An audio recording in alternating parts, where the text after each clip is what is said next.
Bienvenidos a un nuevo vídeo de Cláusula Win, y en el día de hoy, como no podía ser de otra forma, vamos a comentar muy brevemente la sentencia que se ha dado a conocer en el día de hoy del Tribunal Supremo, sentencia de 16 de octubre de 2018, que da un vuelco, un giro radical a su anterior doctrina, en el sentido de quién es el sujeto pasivo del impuesto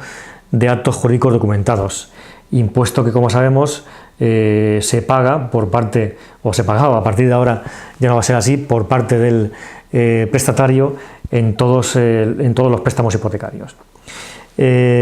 Como decimos, es un vuelco en la doctrina anterior del Supremo, puesto que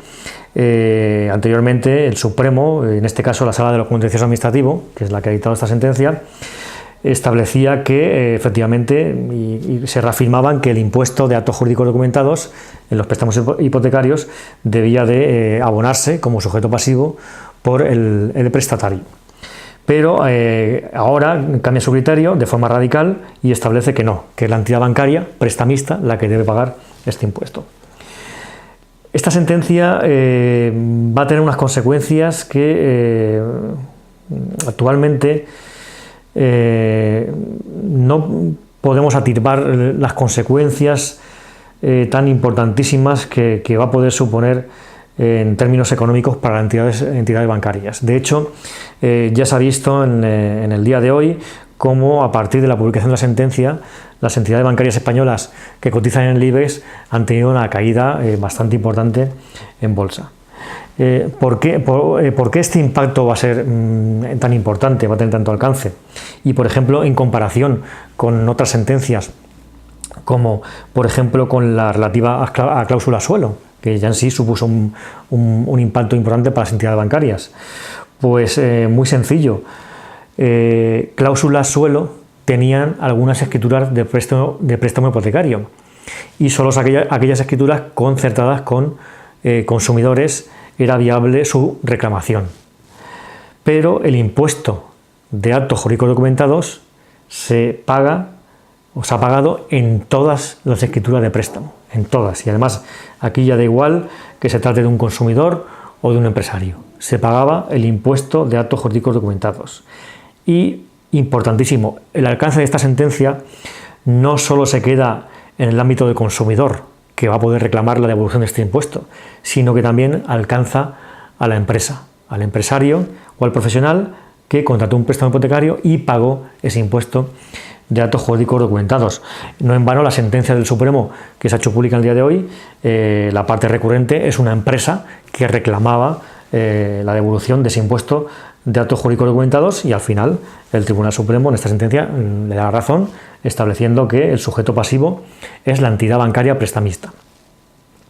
Pues bien, el cambio de criterio, según establece el Tribunal Supremo, se debe a tres circunstancias.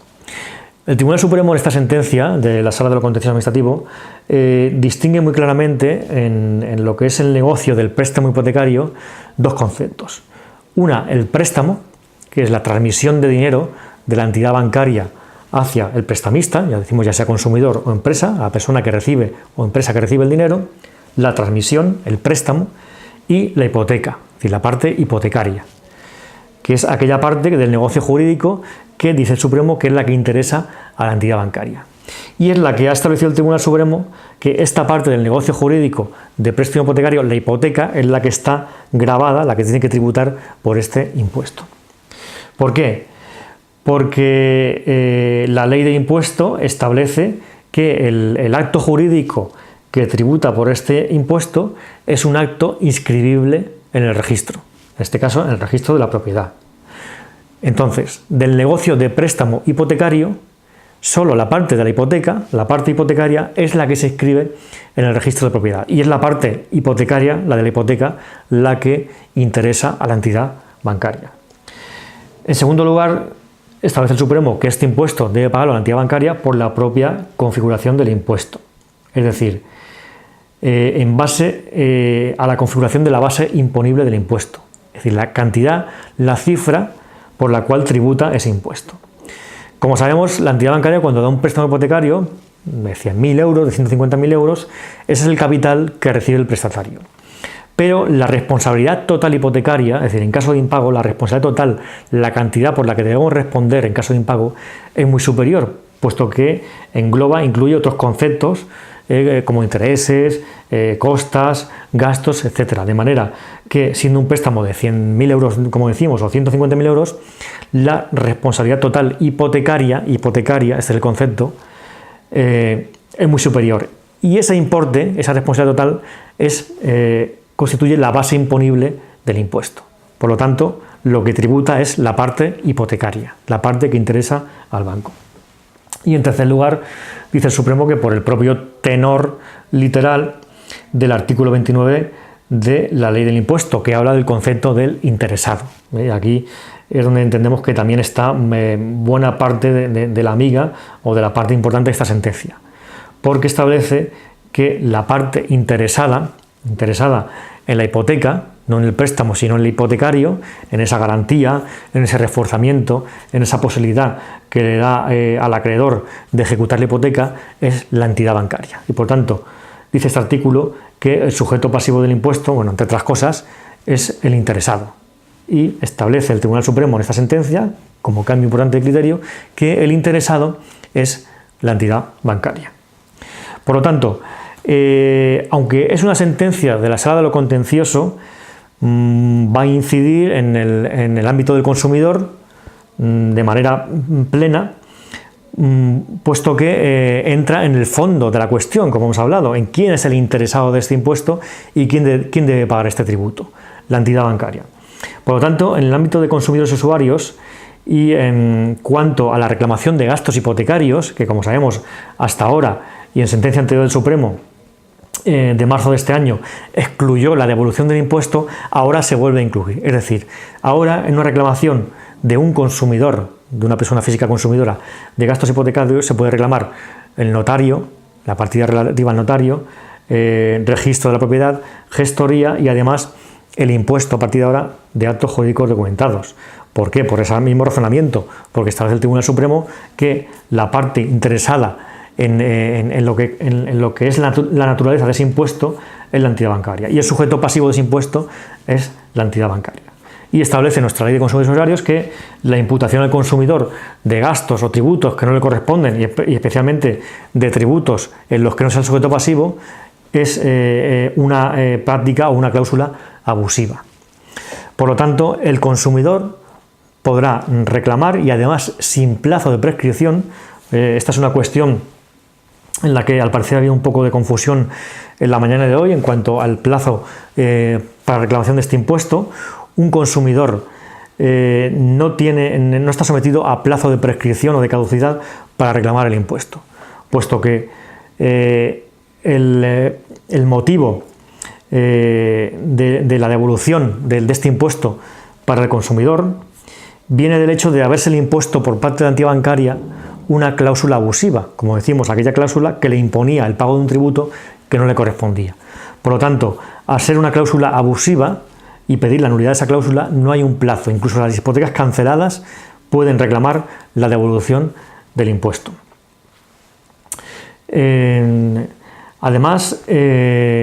como decimos, además de no haber un plazo de caducidad ni de prescripción, el consumidor en este caso reclama a la entidad bancaria, a diferencia de, como hemos dicho,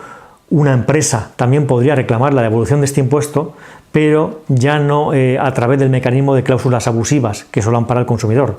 Una empresa, un profesional que concertó un préstamo hipotecario y pagó este impuesto, puede reclamar directamente a la agencia tributaria la devolución de la cantidad que pagó por impuesto de actos jurídicos documentados, no a través de cláusulas abusivas. Y en este caso sí que el empresario o el profesional que reclame la cantidad correspondiente al impuesto estaría sometida a un plazo de prescripción de 4 años. Insistimos, la reclamación del consumidor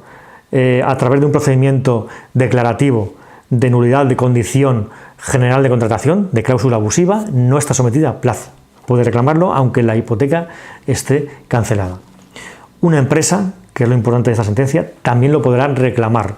pero a través de otro mecanismo, dirigiéndose directamente en un procedimiento administrativo, directamente ante la agencia tributaria para reclamar la devolución de ese impuesto. Por eso decimos e insistimos en que las consecuencias de esta sentencia todavía no podemos atisbar cómo van a ser, de qué alcance, de qué calado, puesto que ya no solo es que todas las hipotecas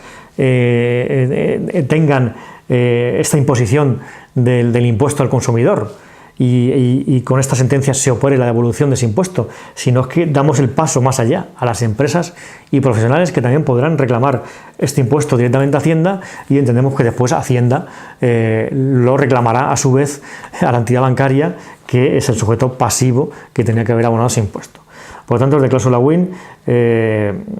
insistimos en que es una noticia importantísima, una noticia muy buena para el consumidor y para las empresas también, y que a partir de ahora entendemos que los juzgados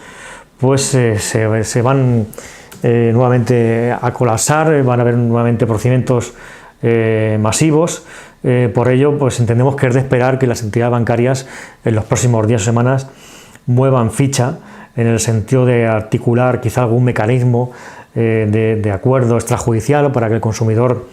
se pueda resarcir, no sabemos si de todo el impuesto o en parte de él, o articular algún tipo de compensación, siempre lógicamente dirigido a que esa entidad bancaria se blinde ante una futura reclamación. Por eso aconsejamos ya desde Cláusula Win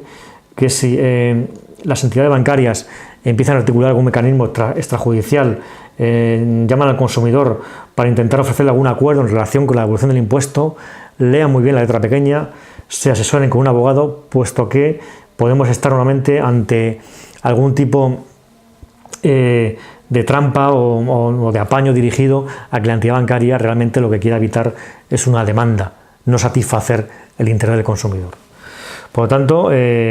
aconsejamos que desde ya se pueda reclamar este impuesto, puesto que es una cantidad, además dentro, como ya dijimos en su día, dentro de lo que son los gastos hipotecarios, la cantidad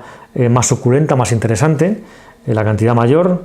cantidades que pueden ir desde los 1.000, 1.500 euros hasta los 10.000, 15.000, y ya si estamos hablando de préstamos de empresa, de préstamos de promotora, pues cantidades muchísimo más elevadas. Así que nada, desde aquí aconsejamos que ya el consumidor empiece a reclamar la devolución del impuesto de actos jurídicos documentados.